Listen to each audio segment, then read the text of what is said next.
Alhamdulillahi Rabbil Alamin, wa subhanallahi Rabbil Alamin, alladhi asra bi'abdihi Sayyidina Muhammadin sallallahu alaihi wasallam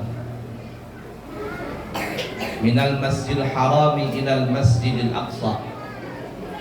Wassalatu wassalamu ala rasulillahi sayyidina al-mustafa wa ala alihi wa ashabihi wa azwajihi wa dhurriyyatihi ila akhiril wafat. Allahumma fasalli wa sallim ala sayyidina Muhammadin sayyidil anbiya'i wal mursalin wa ala alihi wa ashabihi wa azwajihi wa dhurriyyatihi wa man tabi'ahum bi ihsanin ila yaumiddin, amma ba'du. Yang kami muliakan, kami hormati segenap seluruh pengurus Masjid Istiqlal dan panitia peringatan Hari Besar Islam Isra dan Mi'raj, yang kami hormati dan kami cintai, juga yang kami muliakan para alim ulama, para habaib, para asatidz,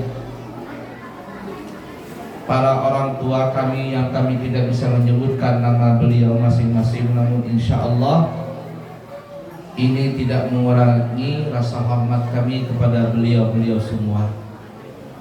Hadirin hadirat sekalian yang disayangi Allah dan dicintai Allah, alhamdulillah hari ini kita berkumpul di Masjid Istiqlal. Betul kan? Tahu nggak arti Istiqlal?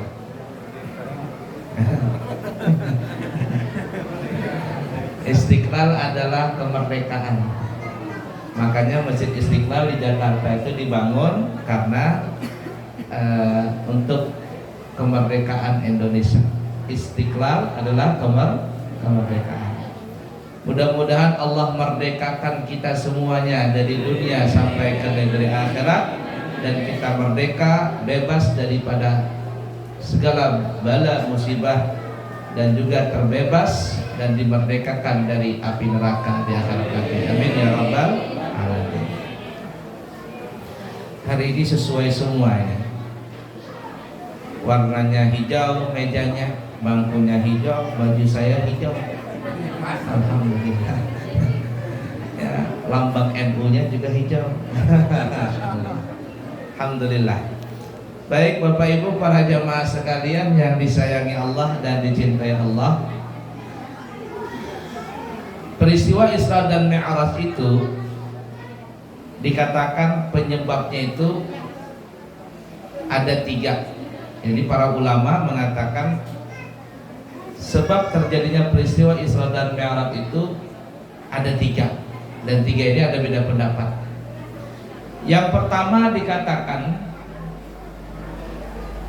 sebelum terjadinya peristiwa Isra dan Mi'raj, sebelum terjadinya peristiwa Isra dan Mi'raj,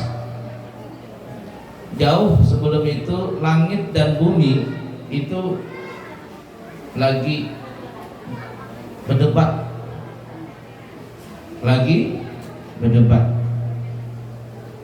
Si langit berkata, wahai bumi,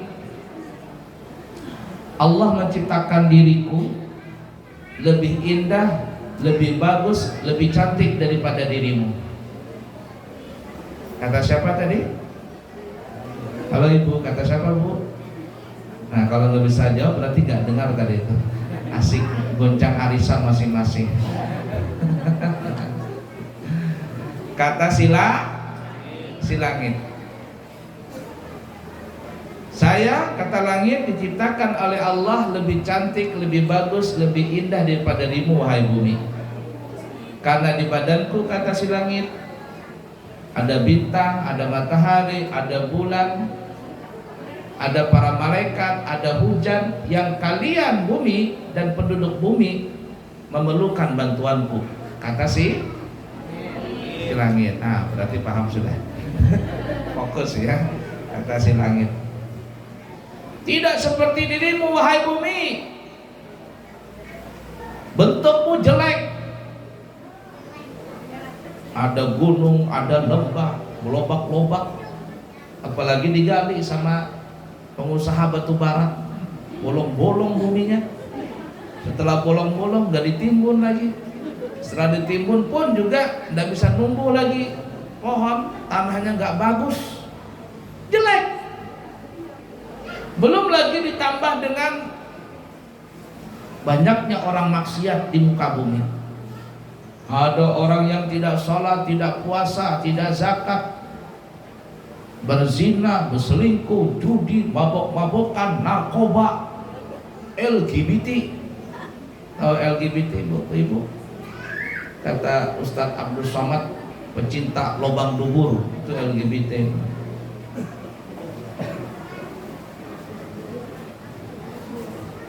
Banyak yang berbuat maksiat, tidak seperti aku, kata langit.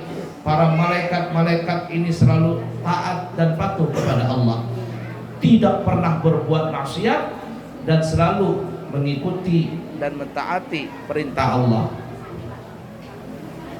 Si bumi sedih, dihina-hina begitu. Kira-kira kalau ibu dihina sama orang mau gak? Gak mau. Tapi bumi bisa menjawab. Apa kata bumi? Hai langit, memang benar kau diciptakan oleh Allah lebih indah daripada diriku. Memang benar aku lebih jelek daripada dirimu. Merajuk bumi. Merajuk kah? Enggak. Memang benar aku ini jelek dan penduduknya banyak berbuat maksiat. Tapi ingat wahai langit, di muka bumi ini ada seorang hamba yang Allah cintai, yang Allah lebih mencintai dia daripada semua alam semesta. Dia lahir di muka bumi, dia hidup di muka bumi, dia berkeluarga dan mempunyai keturunan di muka bumi, dan meninggal pun ditanam di muka bumi, ditanam di dalam bumi. Kalau tidak ada dia, maka kita semuanya gak ada. Saya gak ada, engkau juga gak ada. Begitu juga semua penduduk langit dan bumi tidak ada. Semua diciptakan itu karena lantaran ada hamba yang dicintai oleh Allah. Si langit pura-pura lupa. Hah? Iyakah? Orang Banjar kayaknya langitnya ini.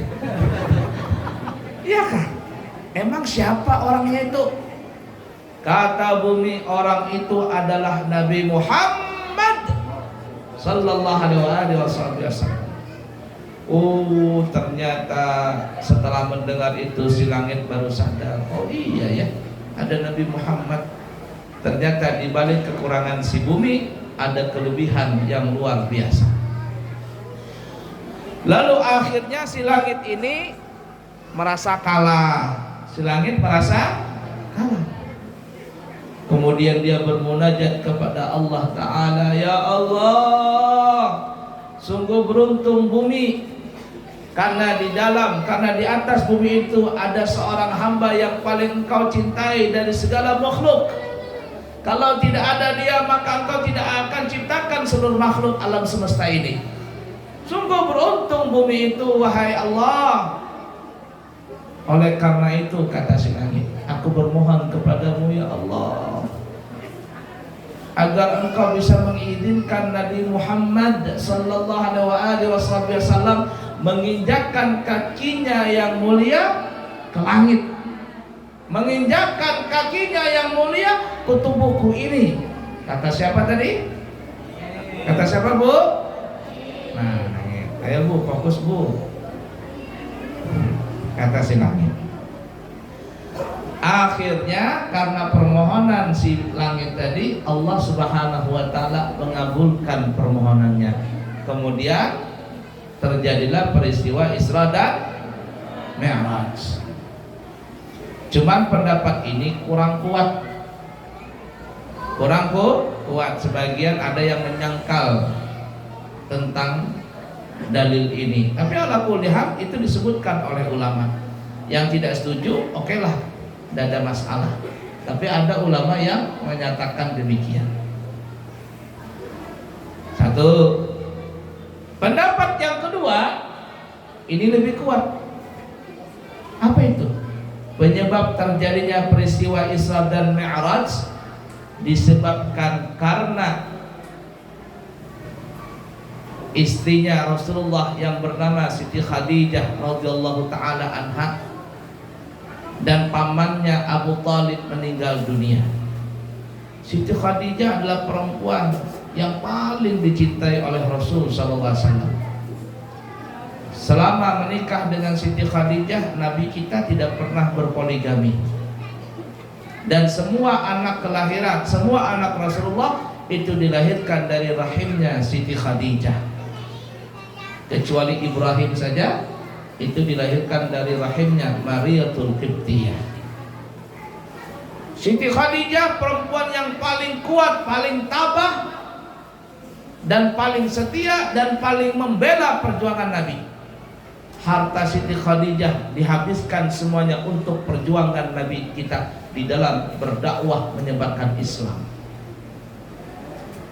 Sampai ada manaqib Siti Khadijah dikatakan, Siti Khadijah berkata kepada Rasulullah, "Ya Rasulullah, wahai suamiku yang kucintai, kalau seandainya aku meninggal dunia dan engkau kehabisan ongkos di dalam berdakwah dan engkau tidak ada biaya untuk berdakwah, maka galilah kuburanku," kata Siti Khadijah. "Ambillah tulang belulangku, jual kalau bisa dijual, jual tulang belulangku itu untuk uang dakwah, uangnya untuk dakwah Islamiyah." Saking segitunya Siti Khadijah. Tapi gak mungkin lah Rasulullah menggali kubur Siti Khadijah. Tapi berkatalah Siti Khadijah demikian karena kuatnya membela agama Islam ini.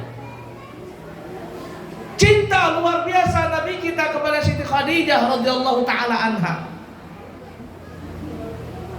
Walaupun sudah meninggal dunia, Rasulullah SAW sering mengingat-ingat Siti Khadijah. Kalau beliau membuat masakan, maka Rasulullah berpesan kepada istrinya Siti Aisyah, "Berikan makanan ini kepada si fulan, berikan kepada si fulanah sana, karena itu fulanah temannya Siti Khadijah." Mengingat-ingat terus jasanya Siti Khadijah. Begitulah orang cinta.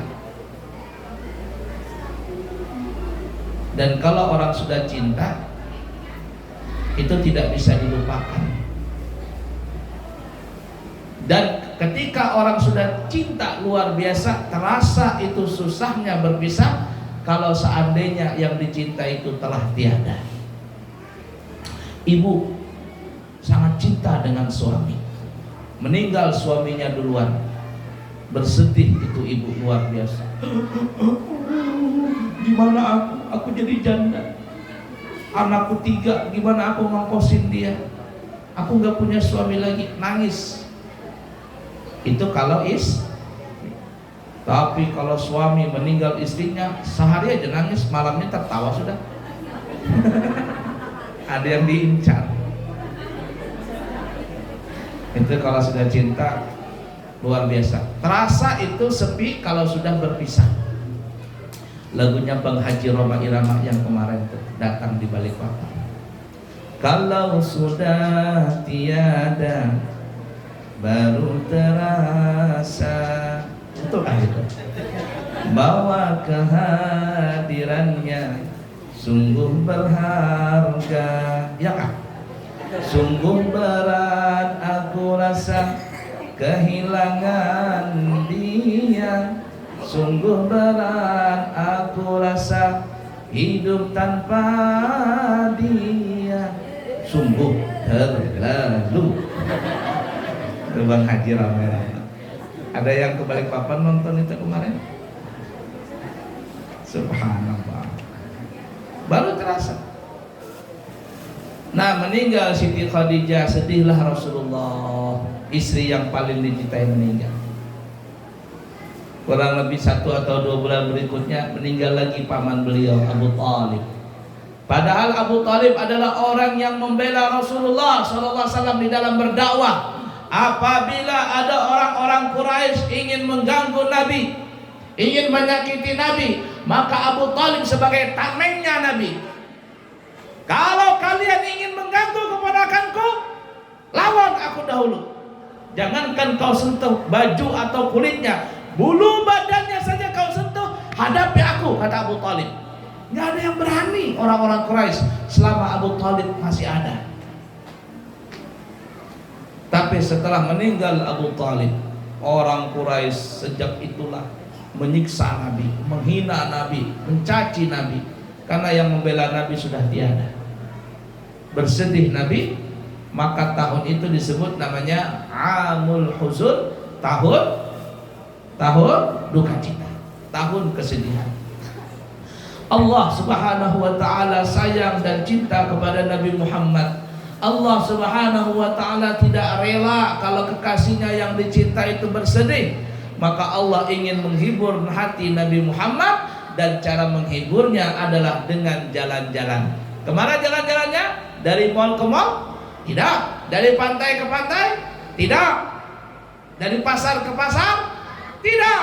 Tapi Allah mengajak Nabi jalan-jalan dari masjid ke masjid, dari Masjidil Haram ke Masjidil Aqsa. Itulah sebenarnya kalau kita punya hati dan pikiran lagi, kata orang Banjar, pusing tuh ya, pusing 7 keliling, hati lagi gundah gulana, maka jangan pergi ke tempat-tempat hiburan. Datang ke masjid, ada pengajian, datang ke pengajian, dengarkan isi pengajian itu. Insya Allah ketika pulang dari majelis itu, hati semakin terang, kepala yang tadi nyut-nyut yang aneh-aneh mikirkan pun insya Allah tercerahkan. Tapi kalau ada orang yang pusing 7 keliling, pergi ke mall mungkin aman-aman saja, tapi pulang dari mall tambah pusing. Kenapa? Sekalinya belanjanya berjuta-juta. Oh banyak. Suaminya, istrinya pusing, suaminya lebih pusing. Kata suaminya, oh banyaknya belanja.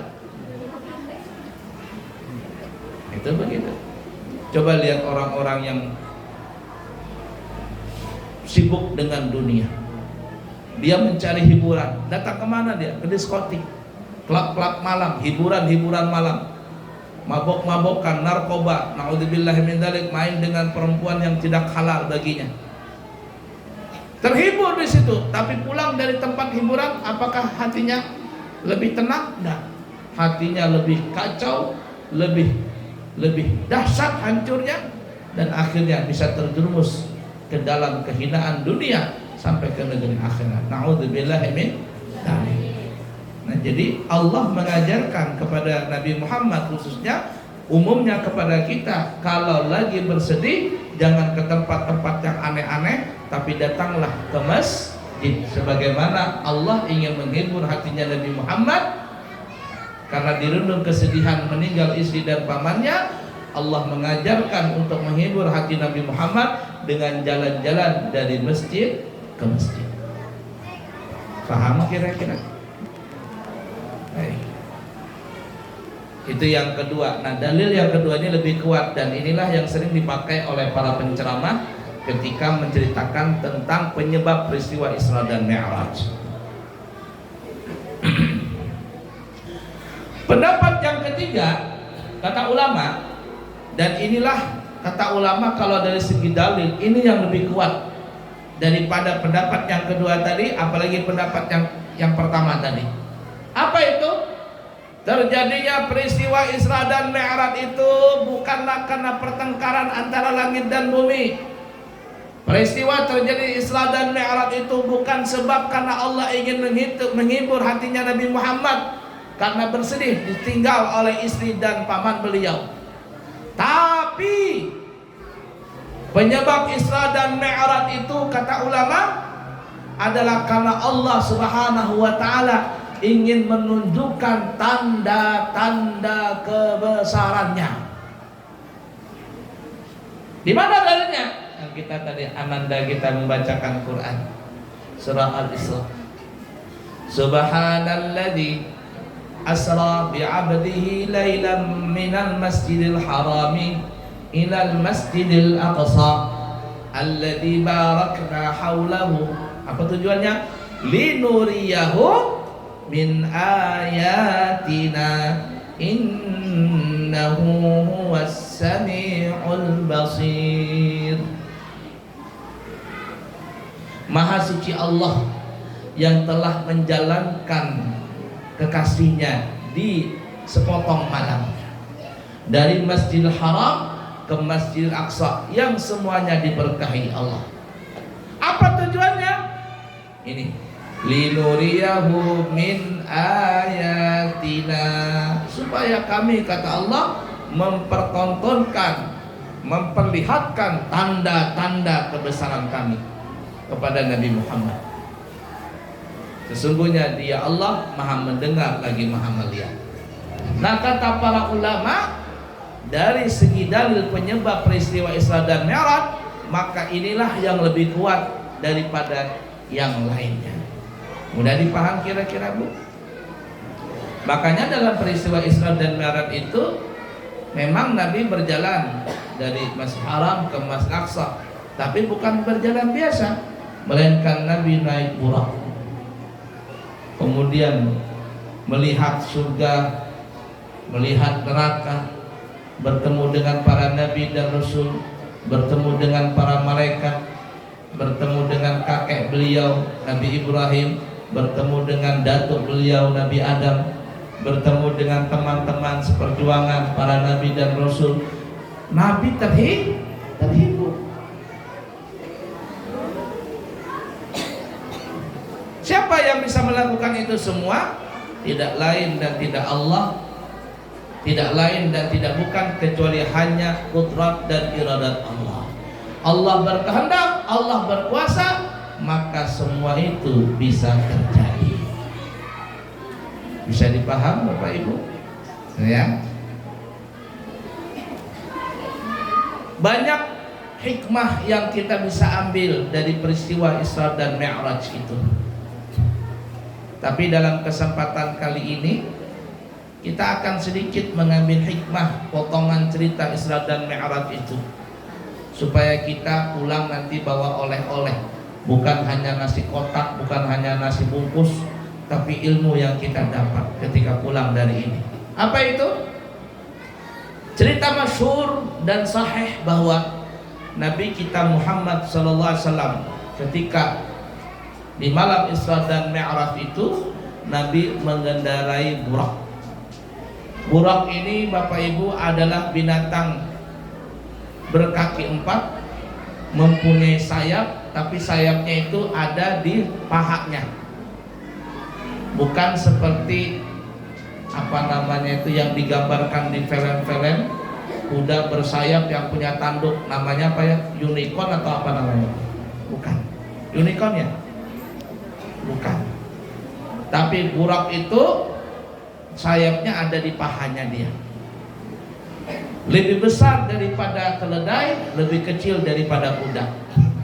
Yang lebih parah lagi, ada zaman dulu saya masih kecil, gambarnya gambar kuda, kepalanya perempuan, maka cantik banget kayak orang India. Ditulis Burakun Nabi katanya. Ini salah kaprah, dan kalau masih ada Bapak Ibu menyimpan itu di rumah, buang, bakar, karena itu penyesatan itu. Tidak seperti itu. Burak ini Bapak Ibu adalah binatang-binatang yang hidup di surga. Dan kita nanti di surga, kalau mau ketemu dengan saudara, handai tolan, kerabat, dan teman-teman kita kalau mau bertemu mereka, saling kunjung mengunjungi, di sana tidak lagi naik Innova atau Avanza, apalagi Agya. Tidak naik Nmax, tidak naik Vario, apalagi motor Beat. Nah, apalagi motor listrik, habis listriknya, tidak bisa berjalan. Tetapi penduduk surga kalau ingin saling berkunjung mengunjungi, mereka punya kendaraan yang disebut namanya burak. Itu kendaraan kita di surga. Kelajuannya sejauh mata memandang. Kalau pandangannya itu berjarak sampai 100 km atau lebih dari situ, maka sekali menatap kakinya sudah sampai di sana. Kecepatannya supersonik. Berkali-kali lipat kekuatannya. Nah, dikatakan dalam kitab Dardir, ketika sudah sampai perintah untuk Isra dan Mi'raj, Allah menyuruh kepada malaikat Jibril untuk mencari buraq di surga agar dibawa ke dunia supaya ditunggangi atau menjadi kendaraan Nabi kita Muhammad SAW. Masuklah Jibril ke dalam surga mencari buraq. Mana buraq yang pantas untuk menjadi kendaraan Nabi? Buraq banyak, lincah-lincah begitu, bergembira mereka di surga. Jibril bingung, tetapi Jibril melihat ada satu buraq merenung, menyendiri, tidak ikut bermain dengan teman-teman yang lain. Jibril berpikir, ada apa buraq ini kok tidak bergembira? Jibril mendatangi buraq tadi dan berkata, "Wahai buraq, kenapa engkau sendiri? Kenapa tidak ikut main dengan teman-temanmu?" Apa kata buraq? "Ya Jibril, di telinga, di badanku ini, di kepalaku ini ada bertulisan La ilaha illallah Muhammadun Rasulullah. Tiada Tuhan selain Allah dan Nabi Muhammad utusan Allah. Aku tahu Allah Ta'ala yang telah menciptakanku, tapi aku nggak tahu siapa Nabi Muhammad yang pesuruh Allah ini. Kok bisa namanya nempel di dahiku ini? Siapa itu Nabi Muhammad? Bahkan dikatakan aku tidak bisa diciptakan oleh Allah kecuali lantaran ada Nabi Muhammad. Aku kepingin bertemu dengan orang ini. Aku kepingin bertemu dengan Nabi Muhammad. Aku rindu dengan dia. Cintaku bertepuk sebelah tangan. Aku cinta tapi aku nggak tahu orangnya." Oh, kata Jibril, mantap nih. Lalu Jibril berkata kepada buraq, "Hai buraq, maukah engkau kupertemukan dengan orang yang punya nama di dahimu itu, dengan nama yang tertulis di dahimu itu?" Kata buraq, "Yang benar, nggak bohong, nggak, swear." Kata si buraq, "Oh, kalau begitu, baiklah." Maka buraq yang tadi merenung dibawa oleh Jibril turun ke muka bumi. Ketika Nabi sudah ingin naik mengendarai si buraq tadi ini kata orang Banjar, buungah. Tahu buungah, Bu? Apa? Sini orang Banjar, Madura, Bugis atau campur ya? Apa? Buungah tuh bahasa kerja. Kalau buungah atau kekijila, tahu kijil? Apalagi itu kijil? Genit. Joget ya. Ini buraq ini menjoget. Ketika Nabi mau datang, joget dia. Nah, begoyang. Pernah lihat nggak kuda lumping itu? Kuda berjoget. Nah, kalau di Jawa kan ada lagi musik Jawa, joget kudanya. Ini buraq joget. Tapi nggak begini sih. Kalau begini kan joget Roma Irama nanti. Goyang dia. Jibril bilang, "Hai buraq, kenapa kau bergoyang? Jangan bergoyang, nanti kalau Nabi naik, jatuh Nabi gara-gara kamu." Buraq enggak, dia bergoyang ini kenapa ya? Karena gembira. Coba lihat yang Roma Irama tadi kemarin datang. Roma Irama nyanyi berjoget semuanya. Kenapa? Karena gembira. Buraq juga begitu. Kalau orang ketemu dengan Roma Irama, Iyad Bustami, Elvi Sukasi dan lainnya, sudah senang bisa berjoget, bagaimana kalau bertemu dengan kekasih kita Nabi Muhammad SAW? Luar biasa gembiranya. Buraq begitu juga, senang. Tenang, kata Jibril, tenang, jangan bergoyang. Maka akhirnya Nabi kita pun mengendarai buraq tadi. Baik, Bapak Ibu para jemaah sekalian yang disayangi Allah dan dicintai Allah, ada 10 binatang yang dijanjikan oleh Allah Subhanahu wa taala masuk surga. Ini yang kita bahas. 10 binatang yang masuk surga. Yang pertama adalah burak tadi. Apa Bu? Burak. Ini pasti masuk surga sudah, karena memang hidup di surga.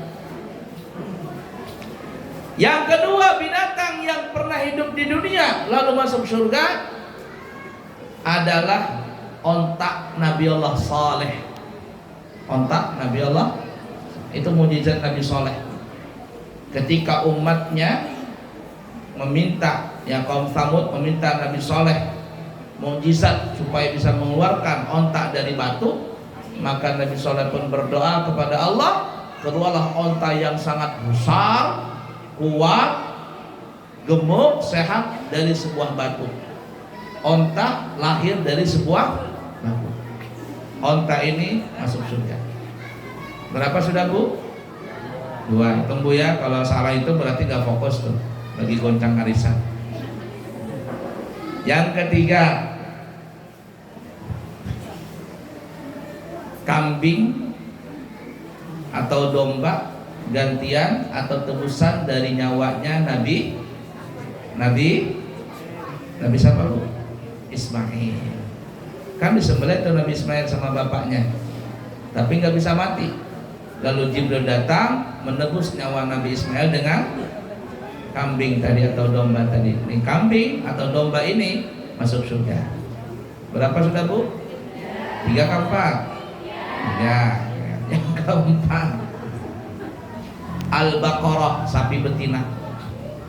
Al-Baqarah, sapi betina. Itu makanya kan ada namanya surah Al-Baqarah. Kalau saya cerita panjang, kalau Ibu mau tahu ceritanya, buka Quran, baca terjemahannya. Baca Qurannya, baca terjemahannya tentang kisah Al-Baqarah itu. Al-Baqarah, sapi betina di zaman Nabi Musa masuk surga. Berapa sudah Bu? 4.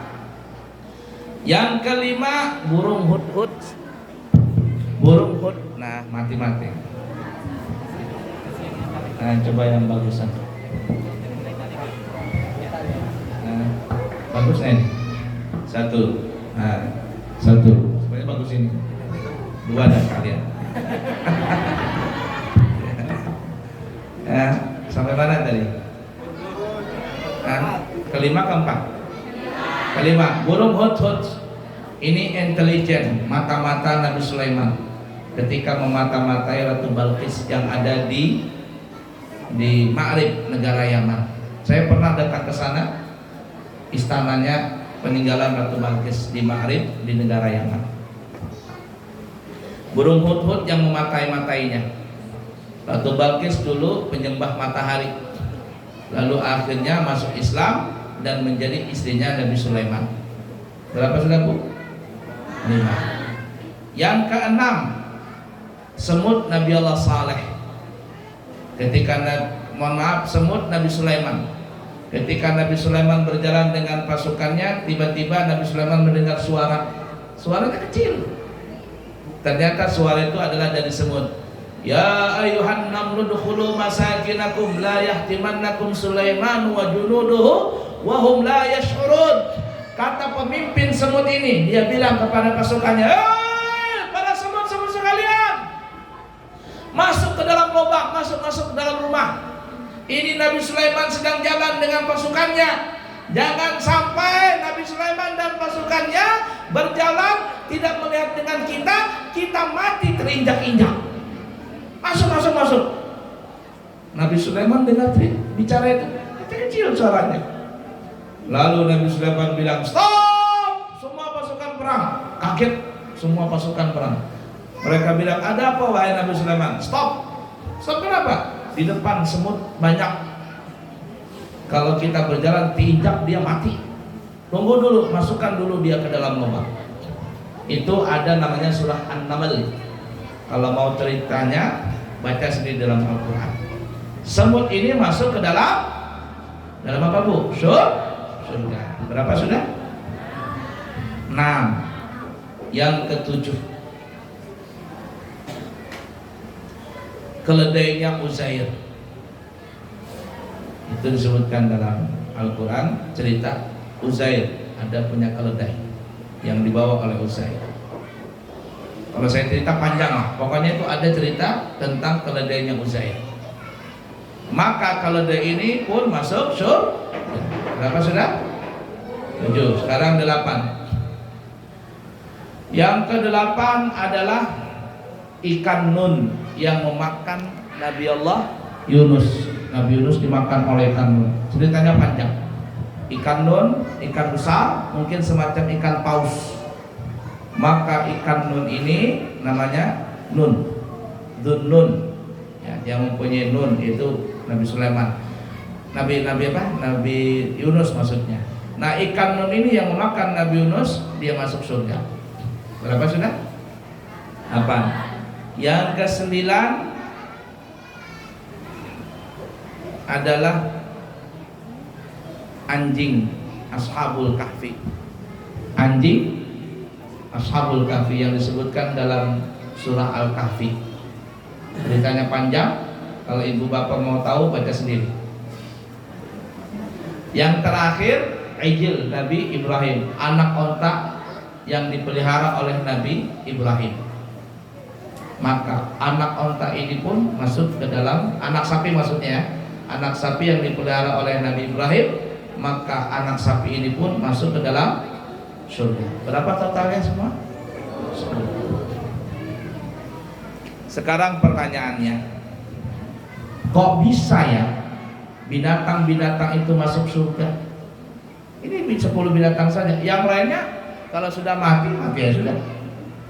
Hari ini kita buka nasi kotak, nanti ada ikan ayam di situ. Ayam yang kita makan ini itu tidak akan dihidupkan lagi. Besok-besok tidak ada. Mati ya mati sudah. Di akhirat dia masukkan surga, tidak masuk neraka. Mati sudah. Tapi binatang yang 10 tadi masuk ke dalam surga. Kalau binatang yang 10 itu bisa masuk surga, padahal binatang itu tidak sholat, tidak puasa, tidak zakat dan sebagainya, bisa masuk surga, lalu kita manusia yang diberikan akal tidak masuk surga, kata Bang Haji Roma Irama, sungguh terlalu kalah kita dengan binatang. Pertanyaannya, kok bisa masuk surga? Perhatikan ini. Binatang yang 10 tadi bisa masuk surga padahal mereka tidak puasa, tidak sholat, tidak zakat dan sebagainya, karena mereka bisa masuk surga disebabkan satu kuncinya. Apa itu? Mahabbatus salihin. Mereka cinta dengan orang soleh. Dan soleh-solehnya manusia adalah para nabi dan para mursalin. Mereka cinta dengan orang yang baik. Mereka cinta dengan orang soleh. Mereka cinta dengan para nabi dan rasul. Ketika orang soleh itu masuk surga, ketika para nabi atau rasul itu masuk surga, maka binatang-binatang ini masuk surga. Al-mar'u ma'aman ahabba. Kata Nabi, seseorang itu akan dikumpulkan dengan orang yang dia cintainya. Maka jangan salah meletakkan rasa cinta kita kepada seseorang. Kalau cinta kita kepada ulama masuk surga, kita masuk surga. Tapi kalau kita cinta kepada orang-orang yang munafik, pada orang-orang yang fasik, ketika mereka masuk neraka, naudzubillah, akan ikut juga nih orang masuk ke neraka. Maka hati-hati anak-anak kecil, ini anak-anak yang kecil-kecil ini, atau yang sudah ABG, ababil, ya, orang anak-anak yang lagi labil tuh, suka banget datang Korea. Apa namanya itu? Jongkok siapa? Jingkok jongkok. Nah, tuh siapa? Wah, hafal kan? Jongkok itu orang artis Korea. Atau artis Thailand. Masa laki-laki pakai giwang? Itu ya, saya dengar berita di luar negeri khususnya di Amerika atau di mana gitu. Itu kalau laki-laki pakai giwang kan namanya nih, itu tandanya dia kelompok LGBT. Kalau dia giwangnya di kanan, berarti dia yang mensodomi.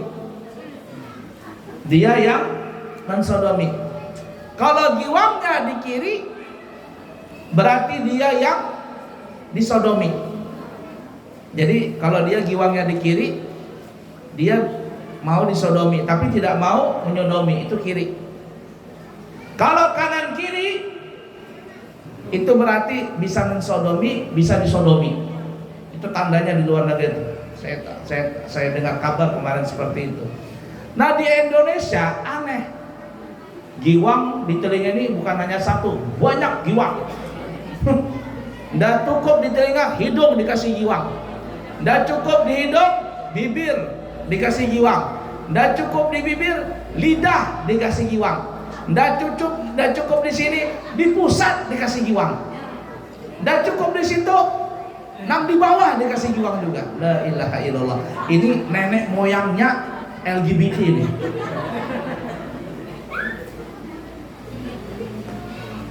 Jadi hati-hati anak-anak, kalian jangan cinta kepada mereka-mereka itu yang Korean, jongkok, jingkok apa. Itu bukan orang Islam, itu kelompok LGBT. Ketika nanti mereka mati gak bertobat, gak masuk Islam, gak bertobat, mereka masuk neraka, maka orang-orang yang ngefans dengan mereka akan dimasukkan gabung dengan mereka dalam neraka. Maka jangan seperti itu. Baik, kita kembali. Binatang yang 10 tadi itu Bapak Ibu, mereka masuk surga modalnya cuma satu. Apa itu? Cinta dengan ulama, cinta dengan orang soleh, maka mereka bisa masuk surga. Walaupun mereka tidak sholat, tidak puasa, tidak zakat, dan tidak lain sebagainya. Tapi kita manusia yang diberikan akal, diberikan nafsu, kita tidak bisa masuk surga bermodalkan cuma dengan cinta kepada ulama. Tidak bisa masuk surga hanya modal dengan cinta dengan orang soleh. Tidak. Tetapi ada syarat yang kedua kata ulama. Apa itu? Kalau kita ingin masuk surga, syaratnya ada dua. Yang pertama mahabbatus salihin, yang kedua ittiba'us salihin. Cinta dengan orang soleh dan juga mengikuti jejak langkah orang soleh. Kita cinta dengan ulama. Kalau ada ulama kita sambut. Ada ulama fulan datang ke tempat kita sambut, jamu yang sebaik-baiknya. Subhanallah, ulama tadi menyampaikan ceramah, ulamanya sholat, ulamanya puasa, ulamanya bayar zakat. Tapi yang pencintanya ini cuma modal cinta. Ulamanya sholat, dia tidak sholat. Ulamanya puasa, dia tidak puasa. Ulamanya bayar zakat, dia tidak mau zakat. Ulamanya berkata baik, dia tidak mau berkata baik. Dia cuma modal cinta tapi tidak mengikuti jejak langkah ulama, maka orang ini tidak bakalan masuk surga. Bisa dipaham kira-kira? Dua modal kita ini, Bu. Nih ceram datang begini, banyak nih manusianya nih. Coba nanti salat subuh, banyak juga, banyak di luar.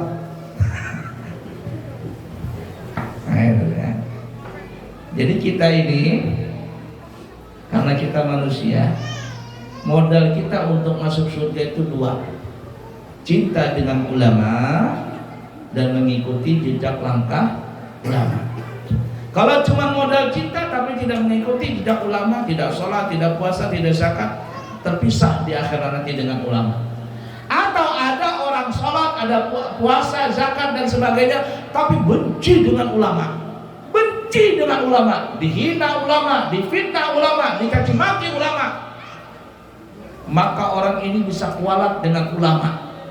Dan kata para ulama, orang yang benci dengan ulama, ulama yang saleh, ulama yang benar, maka dikhawatirkan si pembenci-pembenci itu mati dalam keadaan tidak beriman. Dan itu sangat banyak sekali. Yang membunuh Sayyidina Ali karamallahu wajhah, Ibnu Muljam. Siapa Ibnu Muljam itu? Orang saleh, dia sholat, dia tahajud, dia hafal Quran, tapi dia membunuh Sayyidina Ali, maka dia masuk ke dalam neraka. Yang membunuh Sayyidina Husain, mereka itu orang Islam, mereka sholat, mereka puasa, tapi mereka membunuh cucu Rasulullah Sayyidina Husain, maka orang-orang itu masuk ke dalam neraka. Kenapa? Karena mereka cuma mengerjakan amal soleh tapi membenci dengan ulama. Dan zaman sekarang ini banyak sekali orang benci dengan ulama. Jadi kita jangan masuk di situ. Bisa dipaham Bapak Ibu? Nah, setengah 11 sudah. Dikit lagi ya. Alhamdulillah. Nah, jadi modal kita untuk masuk surga dua tadi. Oleh karenanya Bapak Ibu, sepulang dari majlis seperti ini, bahkan kita hampir tiap tahun mengadakan peringatan Maulid, peringatan Isra dan Mi'raj, peringatan Tahun Baru Islam, peringatan apa lagi? Nuzulul Quran, banyak banget.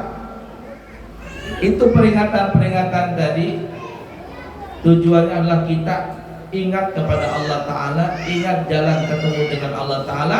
Kalau kita ingat menuju jalan Allah Ta'ala, kita jalani jalan itu. Tapi kalau ada orang hadir di majelis seperti ini, rame-rame bagi-bagi makanan, ya, apalagi bulan Maulid, berbagi hintalu, berabuk hintalu, ada yang duitnya, benderanya ada duitnya, berbagi pisang ini itu. Tapi setelah pulang dari majelis, sholat gak dikerjakan, istri berani sama suami, suami jahat sama istri. Itu yang bisa durhaka istri ke suami. Suami nggak bisa durhaka. Tapi suami kalau jahat sama istri namanya bukan nusyud, bukan durhaka, tapi zalim. Ada suami nggak ngasih nafkah zahir batin kepada istri, apalagi main pukul. Suami bukan durhaka, tapi suami zalim kepada istri. Sebaliknya, suami sudah ngasih nafkah, sudah ngasih ini itu zahir batin dipenuhi. Bahkan subhanallah, pakaian istri lebih banyak daripada pakaian suami. Betul tidak? Pak, banyakkan pakaian sampean atau banyak istri di rumah? Bu, sampean punya baju lebih banyak sampean atau banyak suami? Banyak istri. Sendal aja berapa biji di rumah? Pokoknya istri. Aksesoris istri banyak. Tapi berani dengan suami, maka istri yang durhaka. Begitu juga anak berani sama orang tua, anak durhaka. Tapi kalau orang tuanya jahat dengan anak, bukan durhaka, tapi zalim kepada anak. Itu istri juga. Nah, pulang dari ini kita baik-baik. Akhlak kita lebih baik lagi. Seorang istri lebih baik hormat, cinta kepada suaminya. Apa yang disukai dengan istri, sediakan makanannya, sediakan pakaiannya, bersihkan rumah baik-baik. Kalau nyuci pakaian di kantongnya ada duit, kantong suami ini, kantong celananya ada duit, jangan diambil. Bilang dulu, Pak ini duit apa Pak? Ya, kata suaminya duit sial. Kenapa duit sial? Sudah disimpan, ketahuan. Duit sial. Jadi kalau mau ngambil tanya dulu, boleh nggak nambah biaya? Ya kata suaminya ambil. Ya, hati. Kita harus baik dua-duanya, seimbang. Anak dijaga semuanya, rajin untuk sholat, jangan tinggalkan sholat. Waktunya puasa, sebentar lagi puasa kita. Jangan kerja di kebun jadi ini, enggak puasa, kasihan. Sudah di dunia sengsara, di akhirat sengsara. Di dunia miskin, di akhirat miskin. Jangan sampai seperti itu. Berubah kita. Karena Nabi sudah memberikan kabar dari peristiwa Isra dan Mi'raj. Nabi melihat surga bentuknya begini, Nabi melihat neraka begini siksaannya. Artinya Nabi memberikan nasihat, kita hidup di dunia cuma sementara. Kita hidup di dunia tujuannya untuk ibadah kepada Allah Ta'ala, mencari amal kebaikan sebanyak-banyaknya. Kalau kita bisa memanfaatkan waktu kita di dunia, kita akan masuk surga bersama Nabi, yang Nabi telah menggambarkan bagaimana keindahan surga itu. Tapi kalau kita berbuat maksiat di dunia ini, tidak mau mengerjakan perintah Allah, meninggalkan perintah Allah, malah larangan Allah dilanggar, malah larangan Allah dikerjakan. Maka Nabi sudah gambarkan orang-orang seperti itu masuk neraka. Ada yang lidahnya dipotong, tangannya dipotong, kakinya dipotong, matanya dicucuk, dikasihkan minuman darah, nanah yang berbau busuk, dikasihkan ular yang sangat besar menggigit, bisanya sangat luar biasa, dibakar, meleleh dia punya daging, disiram dengan timah panas, dengan besi yang meleleh karena panasnya. Semuanya ada siksaan itu. Kalau saya ceritakan panjangan waktunya. Nabi gambarkan itu semua. Siapa yang berbuat maksiat siksaannya begitu. Tujuannya apa? Agar kita mawas diri bahwa hidup di dunia cuma sementara. Siapa yang bisa mengerjakan amal baik, insya Allah dia selamat sampai ke surga bersama Nabi. Tapi kalau tidak beramal baik, sampai mati dalam keadaan tidak baik, maka dia masuk ke dalam neraka bersama Fir'aun. Na'udzubillahi min. Intinya kita berubah. Ibu-ibu yang belum pakai jilbab, pakai jilbab. Anak gadis kita yang belum pakai jilbab, suaminya, bapaknya liatin tuh anak, ajarin dia pakai jilbab. Istri belum sholat, suami wajib menyuruh istrinya sholat. Suami belum sholat, istrinya nasihatin suaminya untuk sholat. Anaknya belum sholat, orang tuanya wajib memerintahkan untuk sholat. Itu diajarkan dalam Islam, karena kita ini bukan hidup sendiri. Kita masuk surga tidak bisa sendiri, kita harus bersama orang lain. Karena kita manusia makhluk sosial. Kita tidak bisa hidup sendiri, kita memerlukan orang lain karena kita makhluk sosial. Jangankan yang besar, yang kecil saja kita perlu orang lain. Contoh umpama senyum. Senyum itu kita perlu orang lain. Coba kalau kita senyum di depan musuh sendirian, tidak ada orang, orang lewat deh, kenapa dia senyum-senyum? Gila nih orang. Senyum aja kita perlu orang lain, apalagi yang lain daripada ini. Oleh karenanya, mari kita bersama-sama berbuat kebaikan sebanyak mungkin di dunia ini. Cintai ulama dan ikutin jejak langkah ulama. Yang belum sholat, sholat. Yang belum puasa, puasa. Yang belum berzakat, zakat. Yang belum menutup aurat, tutup aurat. Yang masih berbuat maksiat, taubat. Maka insya Allah Nabi kita akan menunggu kita nanti di alam kubur. Nabi kita akan menunggu kita di padang mahsyar. Nabi kita akan menunggu kita di Telaga Al-Kautsar. Nabi kita akan menunggu kita di Shiratal Mustaqim. Dan bahkan Nabi kita akan menunggu kita di depan pintu surga. Dan Nabi tidak bakalan masuk surga kecuali kita sebagai umatnya masuk surga lebih dahulu. Nabi masuk, ayo kata Nabi masuk. Setelah masuk semuanya umatnya, baru Nabi pun menutup pintu surga tadi. Mudah-mudahan kita semuanya dijadikan umat Nabi Muhammad sallallahu alaihi wasallam dan bisa mengikuti jejak langkah Nabi Muhammad sallallahu alaihi wasallam melewati para ulama, mencintai mereka, dan insya Allah kita masuk surga bersama-sama mereka dengan rasa cinta dari Allah Subhanahu wa ta'ala. Amin ya rabbal alamin. 10:30 saya rasa cukup sekian dulu. Intinya kita berubah ya dari pulang dari tempat ini.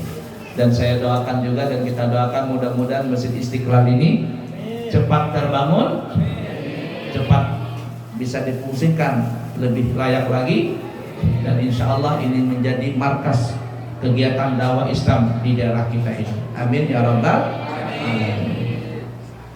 Bapak Ibu, para jamaah sekalian yang disayangi Allah dan dicintai Allah, sebelum kami pribadi menutup, ada sedikit informasi.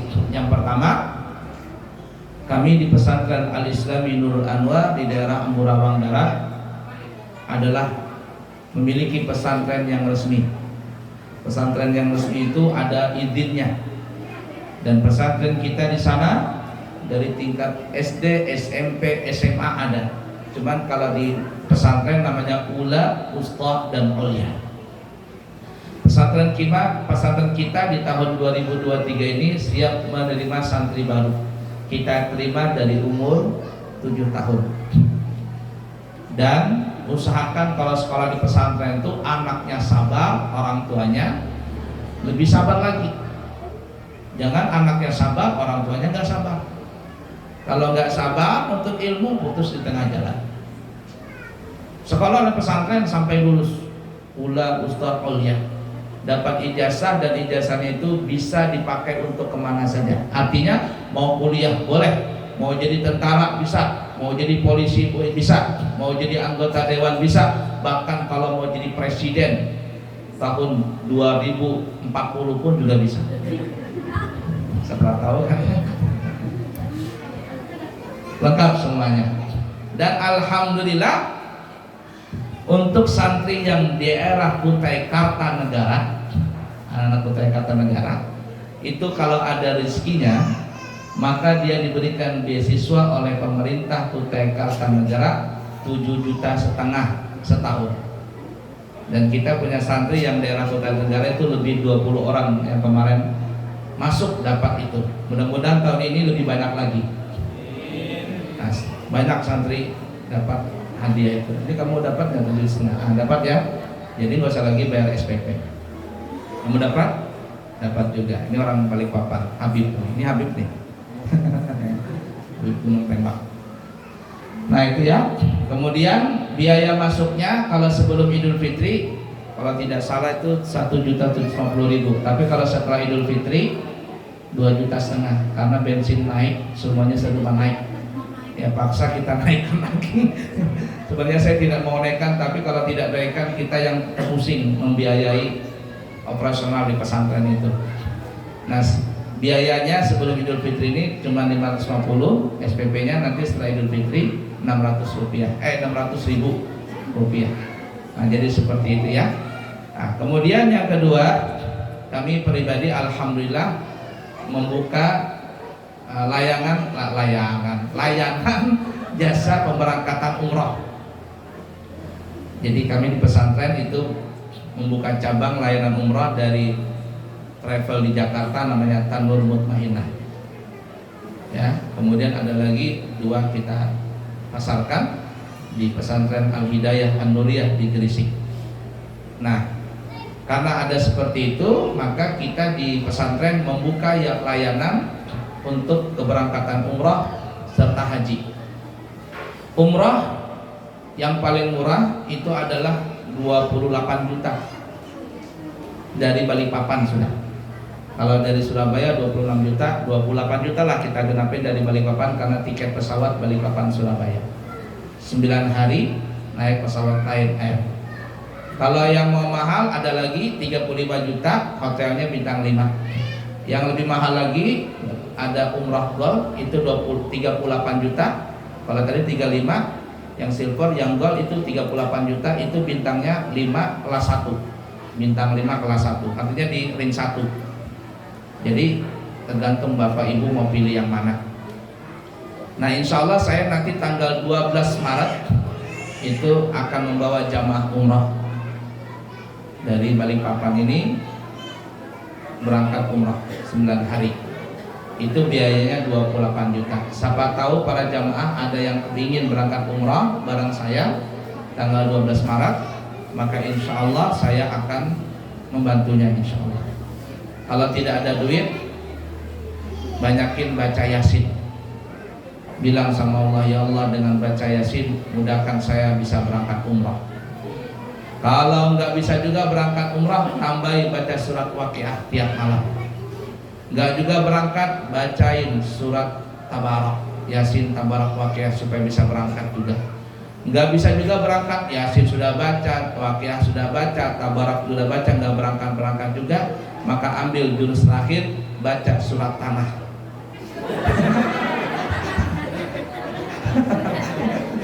Artinya kalau ada rezeki ya sudahlah, dijual saja daripada seumur umur nggak berangkat, nggak pernah lihat Ka'bah, nggak pernah ziarah Rasulullah.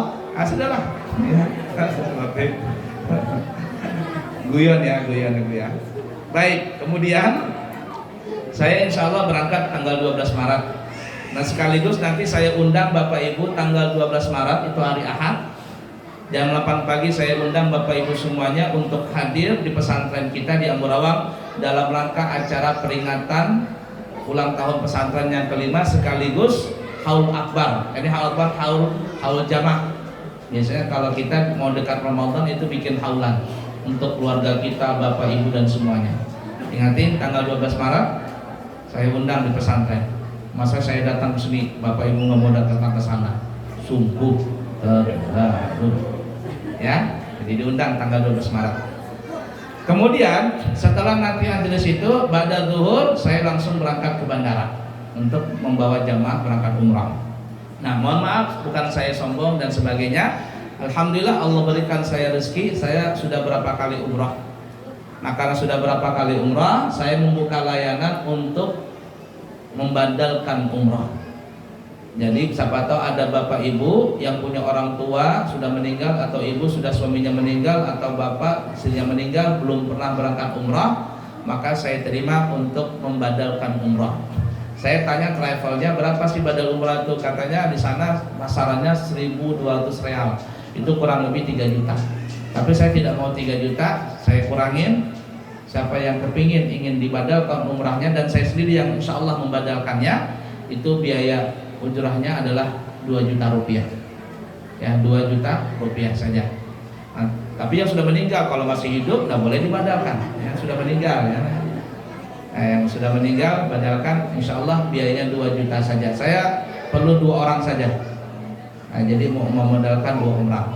Jadi kalau ada yang berminat ingin dibadalkan umrah sama saya, insya Allah nanti kita badalkan.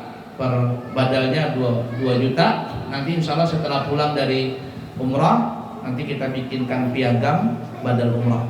Nanti di situ siapa nama yang dibadalkan, kalau ada fotonya kita masukkan foto. Nanti siapa yang membadalkan itu nama saya di situ. Ya, sebagai kenang-kenangan bukti almarhum atau almarhumah sudah pernah berangkat umrah. Di akhirat nanti dia digelar umrah ya. Nah, seperti itu. Baiklah Bapak Ibu para jemaah sekalian, kiranya ini yang kami bisa sampaikan. Mudah-mudahan apa yang kita pelajari pada hari ini kita bisa mengambil manfaatnya dan kita bisa mengamalkannya, terutama kami pribadi. Dan sebelum kita tutup, mari kita berdoa bersama-sama. Mudah-mudahan Allah Subhanahu wa taala mengabulkan segala hajat, permohonan, permintaan kita, baik dunia, akhirat dan agama. Amin ya rabbal alamin. Mari kita angkat tangan semuanya. Bismillahirrahmanirrahim. Alhamdulillahi rabbil alamin. Allahumma fassalli wa sallim ala sayyidina Muhammad wa ala ali sayyidina Muhammad. Ya Allah, ya Rahman, ya Rahim. Dengan berkat Nabi Muhammad sallallahu alaihi wasallam dan keluarga Nabi Muhammad dan istri-istri Nabi Muhammad dan anak zuriat Nabi Muhammad, dengan berkat para habaib, dengan berkat para ulama dan guru-guru kami, dengan berkat Al-Quran, dengan berkat Asma'ukal Azam ya Hayyu ya Qayyum, dengan berkat Asma'ukal Husna, dengan berkat para awliya dan ibadikas salihin, kami bermohon kepadamu ya Allah agar Engkau selalu mengampuni segala dosa dan kesalahan kami. Ampunilah dosa dan kesalahan kami, dosa suami-suami di antara kami, dosa istri-istri kami, dosa anak zuriat kami, dosa keluarga kami, dosa saudara-saudara kami, dosa guru-guru kami, dosa anak murid kami, dosa handai tolan kami, dosa orang-orang yang telah berbuat baik kepada kami. Ampunilah dosa kami dan mereka semuanya ya Allah. Allahumma ya Allah ya Rahman ya Rahim. Apabila kedua orang tua kami masih hidup, panjangkan umur mereka dalam sehat wal afiat, ta'ah beribadah kepadamu. Dan apabila mereka sudah meninggal dunia, ampunilah ya Allah dosa-dosa mereka, terima segala amal ibadah baik mereka, dan jadikan kubur mereka menjadi kebun daripada kebun surga, bukan menjadi lembah daripada lembah neraka. Ya Allah, ya Tuhan kami, berikanlah kami rezeki yang banyak, yang halal, yang baik, yang berkah dan mudah untuk mendapatkannya. Jadikan kami ya Allah orang-orang yang pandai bersyukur, bukan menjadi orang yang kufur. Ya Allah, ya Tuhan kami, bimbinglah kami, bimbinglah suami-suami kami, bimbinglah istri-istri kami, bimbinglah anak-anak kami, bimbinglah murid-murid kami ya Allah, agar kami mereka semuanya berjalan di jalan yang Engkau ridai, jalan yang baik, jalan yang penuh dengan rahmat-Mu. Jagalah kami ya Allah dan mereka semuanya dari pergaulan bebas, dari perzinahan, dari perselingkuhan, dari mabok-mabokan, dari narkoba, dan semua apa saja yang bisa mendatangkan murkamu atau yang bisa saja perbuatan menjerumuskan ke dalam neraka. Lindungi kami dan mereka semuanya, dan jauhkan kami dan mereka semuanya dari yang jelek-jelek. Ya Allah, ya Tuhan kami, apabila di antara kami ini ya Allah ada yang sakit, baik sakit zahir ataupun sakit batin, maka sembuhkanlah penyakit-penyakit kami itu ya Allah, angkat dan hilangkan, serta sehat walafiatkan jasmani rohani kami, dan panjangkanlah umur kami ya Allah dalam taat beribadah. Ya Allah, ya Tuhan kami, apabila di antara kami ini ada yang belum berangkat haji, mudahkan kami ya Allah untuk berangkat haji, dan apabila kami sudah berhaji, maka jadikan kami bisa berhaji lagi.